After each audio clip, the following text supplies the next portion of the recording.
Assalamualaikum warahmatullahi wabarakatuh. Kami dari kelompok 3 akan mempresentasikan mengenai suku Sunda. Izinkan saya memperkenalkan anggota saya. Pertama ada saya, Gilar Gumelar, Nafia Diani Nur Hanifah, Eka Nur Halisyah, Muhammad Akhila Mahdi. Pertama-tama asal-usul suku Sunda.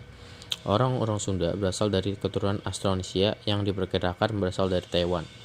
Mereka kemudian bermigrasi melalui Jawa pada sekitar 1500 sebelum Masehi hingga 1000 Masehi. Selain itu, ada yang berpendapat bahwa nenek moyang suku Sunda berasal dari daerah Sundalan. Suku Sunda adalah suku bangsa Indonesia yang mendiami bagian barat Pulau Jawa, Indonesia dengan istilah Tatar Pasundan yang mencakup sebagian besar wilayah administrasi Provinsi Jawa Barat, Banten, daerah khusus Ibu Kota Jakarta, dan sebagian barat Jawa Tengah. Kemudian bahasa Sunda. Bahasa Sunda sebagai salah satu bahasa daerah dengan jumlah penutur yang cukup besar berperan dalam memperkaya kekayaan bahasa Indonesia. Meskipun bahasa Indonesia sebagai bahasa nasional sudah menjadi bahasa pemersatu, bahasa daerah tetap memiliki peran penting dalam menjaga identitas budaya. Dalam konteks budayaan, penggunaan bahasa Sunda dapat memperkaya pembendaharaan bahasa Indonesia dengan kosakata dan ekspresi yang khas. Bahasa yang digunakan suku Sunda. Mulanya bahasa Sunda ditulis dengan aksara Sunda. Aksara Sunda merupakan salah satu aksara berumpun Brahmi yang diturunkan dari aksara Palawa lewat aksara Kawi. Aksara ini kemudian lebih banyak ditulis di atas daun lontar. Kolonisasi di Nusantara menyebabkan aksara Sunda kuno menjadi terancam. Bersama dengan keluarnya ultimatum dari VOC pada tanggal 3 November 1705, aksara Sunda kuno dan Wikasara Cirebon punah. Setiap orang yang menulis dokumen-dokumen resmi hanya diperbolehkan menulis aksara Jawa yang dimodifikasi, abjad pegon, dan alfabet Latin untuk menuliskan bahasa Sunda. Salah satu tokoh yang berjasa dalam transkripsi cacarakan dan Sunda ke Latin adalah seorang keturunan Bugis Sunda bernama Daeng Kadurun Ardiwinata. Cacarakan adalah aksara Jawa termodifikasi yang digunakan untuk menuliskan bahasa Sunda dan telah dipakai selama 300 tahun selama keluarnya ultimatum dari VOC pada tanggal 3 November 1705. Dalam percakapan sehari-hari, etnis Sunda banyak menggunakan bahasa Sunda. Ada beberapa dialek dalam bahasa Sunda. Para pakar bahasa biasanya membedakan 6 dialek berbeda. Dialek-dialek ini adalah dialek Banten, yaitu bahasa Sunda yang biasa dipakai oleh orang Banten Sunda Utara, bahasa Sunda yang dipakai oleh orang Bogor, dan beberapa daerah pantai utara. Lalu ada dialek selatan, bahasa Sunda yang digunakan berkomunikasi oleh orang Priangan seperti Bandung, Sumedang, Tasikmalaya, Cimahi, dan Garut. Lalu ada dialek timur laut, yaitu bahasa Sunda yang biasa digunakan berkomunikasi oleh orang Cirebon dan Kuningan. Lalu ada dialek tengah timur, yaitu bahasa Sunda yang biasa digunakan berkomunikasi oleh orang Majalengka dan Kuningan. Dan yang terakhir ada dialek Tenggara, yaitu bahasa Sunda yang digunakan oleh orang Ciamis, Banjar, dan bahkan beberapa daerah di Jawa Tengah. Kemudian ada istilah-istilah suku Sunda. Istilah kekerabatan dan silsilah. Bapak sama dengan ayah, lancek sama dengan kakak kandung, adi beteng sama dengan adik ipar. Lalu indung atau ambu sama dengan ibu, adi sama dengan adik kandung, dan lancek yaitu kakak ipar. Selain itu ada istilah tradisi dan budaya. Yang pertama ada ngeyek sereh, yaitu upacara adat menjelang pernikahan, serentahun, upacara adat panen padi di beberapa kampung ada Sunda, bale, bangunan tempat berkumpul dan bermusyawarah sesepuh, balendongan yaitu tradisi menjamu tamu secara adat. Lalu ada beberapa sapaan dan kosakata sehari-hari. Yang pertama ada sampurasun, yaitu salam pembuka seperti permisi dan halo. Lalu ada wilujeng enjing atau wilujeng siang dan sebagainya, yaitu ucapan selamat pagi, siang atau malam. Dan terakhir ada hatur nuhun, yaitu terima kasih. Lalu ada istilah dalam upacara dan makna simbolik. Yang pertama ada harupat, simbol 7 sifat buruk manusia dalam upacara pernikahan. Sewer, yaitu tradisi menabur uang dan beras pada pengantin sebagai simbol doa dan harapan. Keberagaman suku Sunda. Keberagaman budaya yang dimiliki oleh berbagai suku di Indonesia, termasuk suku Sunda, sebenarnya menjadi cermin dari kekayaan bangsa ini. Melalui penghargaan terhadap budaya lokal, masyarakat Indonesia dapat lebih memahami dan menghargai perbedaan yang ada. Dengan demikian, rasa persatuan dan kebangsaan bukan hanya untuk terbentuk karena kesamaan, tetapi juga karena pengakuan terhadap keberagaman tersebut. Keberagaman budaya Sunda, seperti halnya budaya suku lainnya, memberikan kontribusi pada identitas nasional Indonesia yang pluralistik. Selanjutnya ada keunikan budaya Sunda, yaitu ada pakaian adat, untuk laki-laki baju pangsi, untuk perempuan itu kebaya Sunda. Lalu ada tarian adat, tari jaipong, dan tari merak. Tari jaipong adalah tarian tradisional yang berasal dari Jawa Barat Indonesia, yang diciptakan oleh seniman Gugum Gumbira dan Haswanda pada tahun 1974. Tarian ini merupakan perpaduan dari berbagai kesenian tradisional Sunda, seperti pencaksilat, ketuk tilu, dan wayang golek, menghasilkan gerakan yang energik, unik, dan sederhana. Fungsi utama tari jaipong adalah sebagai hiburan rakyat yang mencerminkan semangat dan karakter masyarakat Sunda, serta sebagai bentuk pelestarian dan pengembangan budaya tradisional di tengah arus modernisasi. Lalu keunikan budaya Sunda juga ada di lagu daerahnya, yaitu Sabilulungan, Tanah Sunda, Panon Hideng, Tokecang, Mojang Priangan, dan Bajing Lumpat. Selanjutnya adat istiadat Sunda. Ada Seren Tahun, yaitu adalah upacara syukuran atas hasil panen padi yang melimpah. Biasanya dilaksanakan di wilayah Kuningan, Sukabumi, dan Banten. Lalu ada Munggahan, yaitu adalah tradisi menyambut bulan suci Ramadan dengan berkumpul bersama keluarga dan kerabat, sebagai bentuk persiapan memasuki bulan puasa. Lalu ada Ngantereun, kebiasaan mengantarkan makanan atau hidangan kepada tetangga atau kerabat menjelang Hari Raya Idul Fitri, sebagai simbol kebersamaan dan saling berbagi. Nenjrak Bumi, itu adalah upacara adat yang dilakukan saat kelahiran bayi, di mana bayi diletakkan di atas lantai bambu yang terbelah dan diinjak oleh sang ibu sebanyak 7 kali dengan harapan bayi tumbuh sehat dan kuat. Tingkeban, upacara 7 bulanan kehamilan pertama sebagai bentuk doa dan harapan agar proses persalinan berjalan lancar dan bayi lahir dengan selamat. Selanjutnya, hukum nasional dengan hukum adat. Hukum adat adalah aturan hidup yang diwariskan secara lisan dan diterapkan oleh komunitas adat setempat.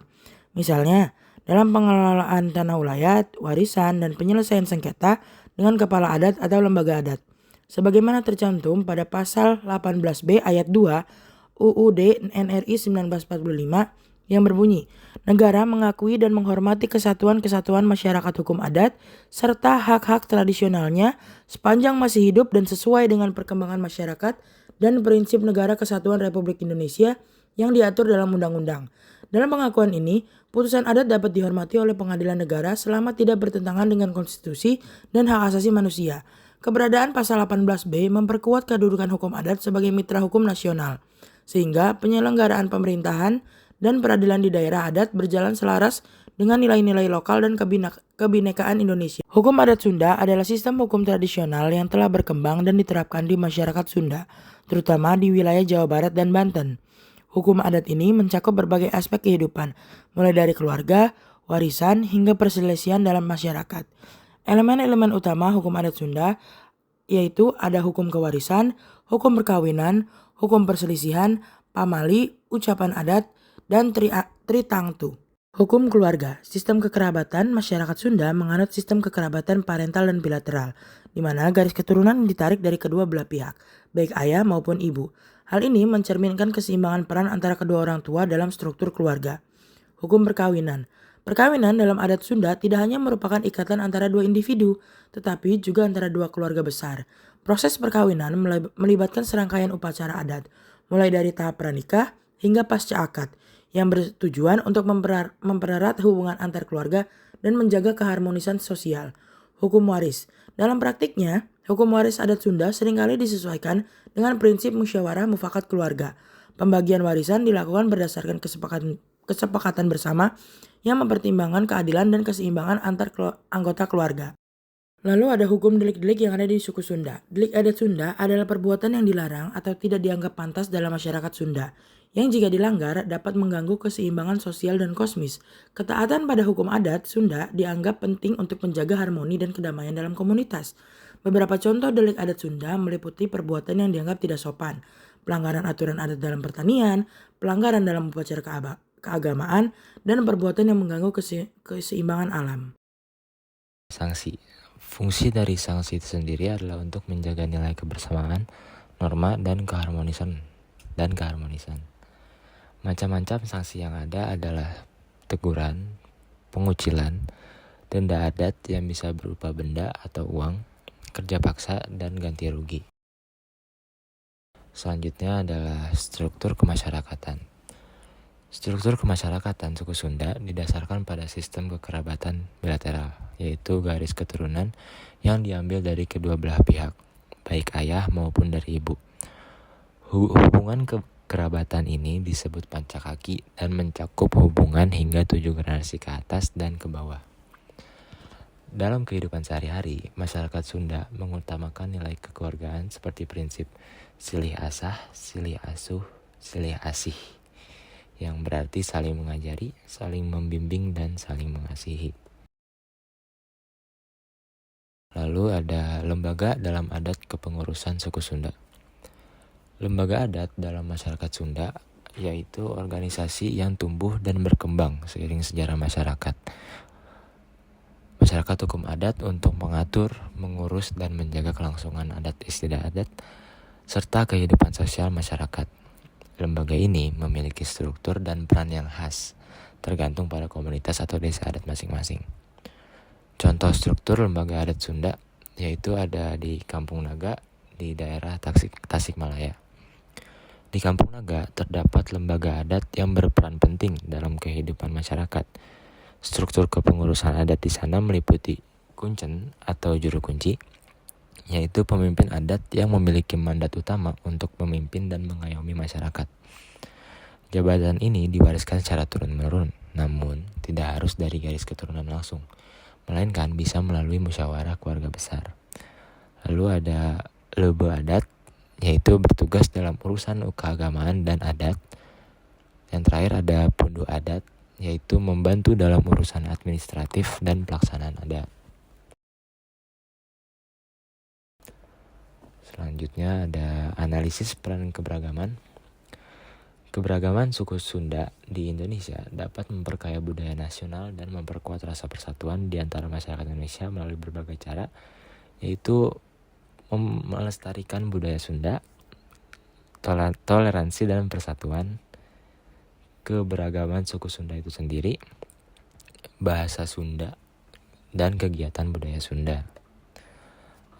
Lalu ada pelestarian budaya. Suku Sunda memiliki tradisi budaya yang sangat kaya, mulai dari bahasa, musik, tarian, hingga berbagai upacara adat.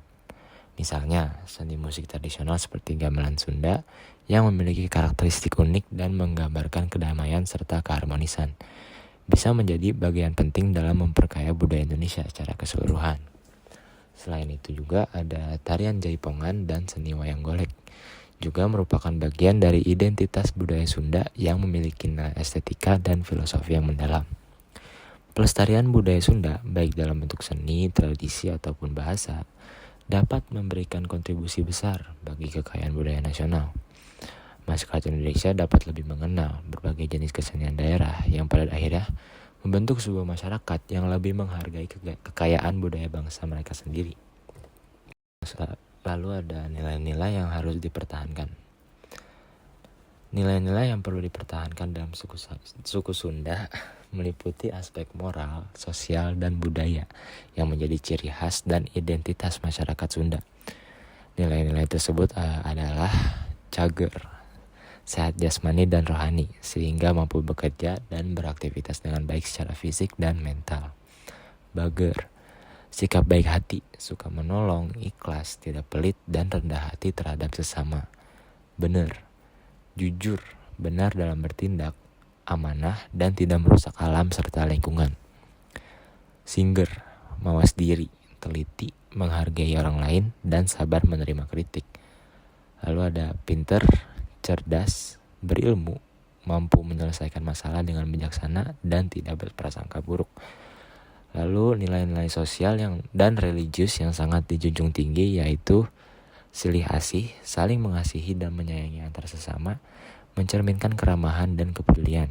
Silih asah, saling mengasah atau memperbaiki diri dan intelektualitas secara bersama-sama. Silih asuh, saling menjaga, mengayomi, dan melindungi satu sama lain. Silih wangi, saling menghormati, terutama kepada yang lebih tua dan sesama, menjaga adab dan sopan santun. Silih tulung, saling membantu dan tolong-menolong dalam kehidupan sehari-harinya. Lalu ada toleransi dan persatuan. Salah satu nilai penting yang dapat dipelajari dari suku Sunda adalah filosofi hidup yang mengedepankan sikap ramah, santun, dan gotong royong. Dengan sikap saling menghargai yang dimiliki oleh masyarakat Sunda, kita dapat mengurangi potensi perpecahan yang sering timbul akibat perbedaan latar belakang etnis dan budaya. Selain itu, dalam konteks masyarakat yang semakin plural dan terbuka terhadap perbedaan, keberagaman suku Sunda juga mengajarkan pentingnya dialog antar budaya. Selanjutnya yaitu ada kegiatan budaya Sunda. Kegiatan budaya setiap festival seni Sunda yang menampilkan tarian, musik, makanan, dan kerajinan khas Sunda bisa menjadi sarana yang efektif untuk mengenalkan budaya Sunda kepada masyarakat luas. Festival-festival ini tidak hanya memperkenalkan kebudayaan Sunda, tetapi juga menciptakan ruang bagi interaksi antar suku dan budaya yang memperkuat hubungan sosial antara komunitas yang berbeda. Misalnya, acara seperti Sundanese Cultural Festival atau Sekaten dapat diadakan sebagai bentuk promosi budaya Sunda. Melalui acara ini, orang dari berbagai suku dan latar belakang bisa saling bertemu dan berbagai pengetahuan tentang tradisi masing-masing. Adapun kesimpulan, kearifan lokal adalah warisan berharga yang harus kita jaga dan lestarikan bersama. Melalui pemahaman dan penerapan tradisi serta budaya lokal, kita bisa memperkuat identitas bangsa dan menjaga keseimbangan alam. Begitupun ada saran, yaitu mendorong masyarakat untuk mengembangkan empati, menghormati perbedaan, dan tidak memandang rendah suku atau budaya lain. Menggunakan platform media massa dan digital untuk menyebarkan konten edukatif tentang keberagaman suku bangsa seperti video dokumenter atau artikel yang menyoroti kekayaan budaya di Indonesia. Rekomendasinya yaitu kami merekomendasikan implementasi kurikulum pendidikan multikultural di sekolah-sekolah bertujuan untuk mengajarkan nilai-nilai keberagaman dan toleransi kepada generasi muda. Ini termasuk pembelajaran tentang budaya, tradisi, dan sejarah berbagai suku bangsa di Indonesia. Oke, sekian, terima kasih dari kelompok kami. Wabillahi taufiq wal hidayah. Wassalamualaikum warahmatullahi wabarakatuh. Mari bersama-sama menjaga dan melestarikan budaya kita untuk masa depan yang lebih baik.